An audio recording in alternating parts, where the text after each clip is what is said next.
Hello everyone, welcome back to the channel. So आज के इस वीडियो में हम कवर करने वाले हैं ऑर्गेनाइजिंग टॉपिक को। मैं आपको पहले बता दूं कि अब तक हम प्लानिंग, फोरकास्टिंग, डिसीजन मेकिंग ये तीनों कर चुके हैं और आज बारी है ऑर्गेनाइजिंग की। चलिए स्टार्ट करते हैं ऑर्गेनाइजिंग टॉपिक को। तो सबसे पहले हम बात करेंगे definition of organizing. What is organizing? So basically, organizing is the process of identifying and grouping the work to be performed. मतलब क्या कि जो सिमिलर टाइप ऑफ एक्टिविटीज़ हैं हम उनको ग्रुप करते हैं और सेपरेट सेपरेट डिपार्टमेंट्स बनाते हैं और फिर उसके अंदर एम्प्लॉयज़ को रखते हैं जिसके अंदर उनकी क्या हो, स्पेशलाइजेशन हो। क्लियर? फॉर एग्जाम्पल, हर का आदमी हर चीज़ में अच्छा नहीं हो सकता। आप मार्केटिंग में अच्छे हो, हमने मार्केटिंग एक्टिविटीज़ को एक तरफ रखा, एक मार्केटिंग डिपार्टमेंट बनाया और उसके अंदर आपको रख दिया।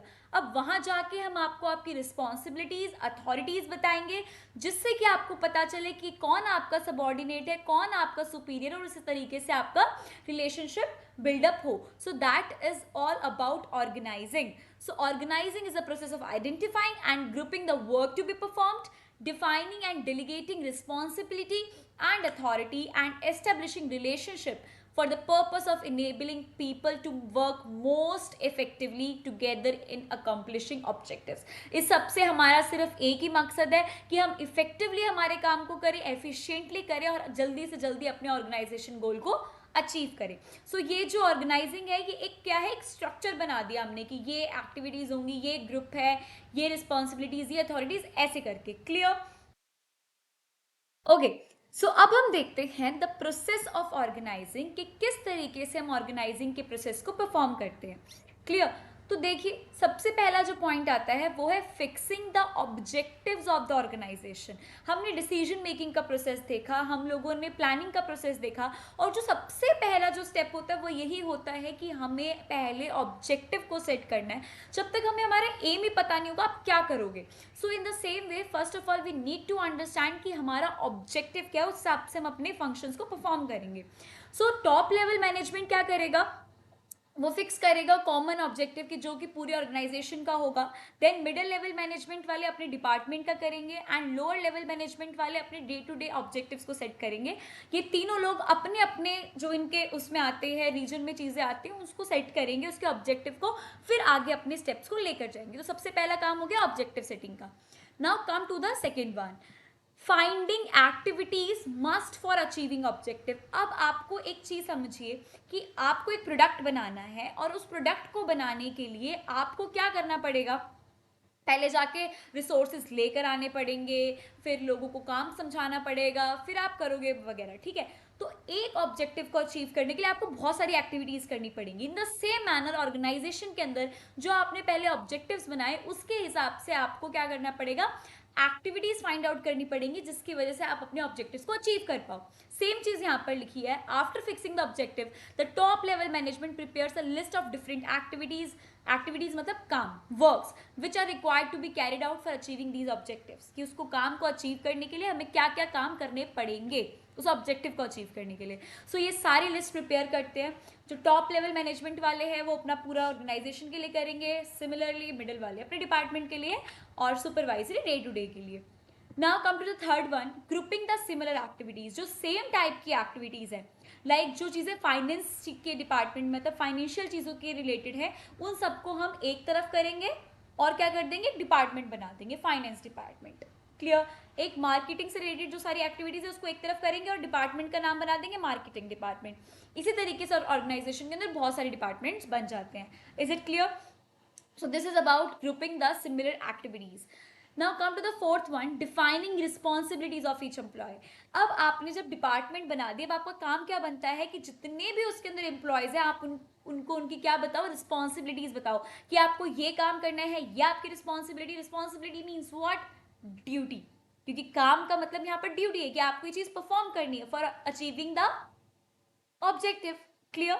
इसके बाद आप क्या करोगे, रिस्पॉन्सिबिलिटी वाला काम करोगे। उसके बाद आता है डेलीगेटिंग अथॉरिटी टू एम्प्लॉयज। आप अच्छे तरीके से जानते हैं कि बिना अथॉरिटी के रिस्पॉन्सिबिलिटी फुलफिल नहीं हो सकती। ये दोनों का बैलेंस होना बहुत जरूरी है। ये हमने प्लानिंग के टाइम पे बहुत अच्छे से समझा हुआ है, सो मैं इसको रिपीट नहीं करूंगी। सो यहाँ पर क्या बात आती है, आप अच्छे से जानते हैं कि अगर आपने रिस्पॉन्सिबिलिटी दी है तो आपको उसको उस हिसाब से अथॉरिटी देनी है जिसकी वजह से वो अपनी रिस्पॉन्सिबिलिटी को बखूबी निभा सके। सो यहाँ पर वाला पॉइंट आ गया। Now 6 is defining authority relationship. अब इसके अंदर क्या है कि जो डिपार्टमेंट है उसके अंदर एक या एक से ज्यादा लोग काम कर रहे होंगे। अब कौन किसका सुपीरियर है, कौन किसका सबॉर्डिनेट है, ये जानना बहुत जरूरी है। तो देखिए इस लाइन को कि when two or more persons work together for a common goal, it becomes necessary to clearly define the authority relationship between them। अब आप कोई साथ में काम कर रहे हो तो आपको ये जानना बहुत जरूरी है कि भाई क्या रिलेशनशिप है, किसकी अथॉरिटी ज्यादा है, क्या सब कुछ है, ठीक है। So each person should know who is his superior, from whom he should take the orders and to whom he is answerable। अब आपको मैं बोलूं कि आप मेरे को काम करके दो तो आप कहोगे भाई मैं तेरे को क्यों काम करके दूं, तू है कौन, समझ आई बात। तो इसलिए जानना बहुत जरूरी है कि हमारे को रिलेशनशिप बताओ कि कौन किसका सुपीरियर है, जिसको हमें पता चले कि हम इसके आंसरेबल है। हमें जो भी हम काम कर रहे हैं हमें इसको ही जवाब देंगे, हमें जो तरीके से काम करना है सही करना है, ये हमारे ऊपर हेड है।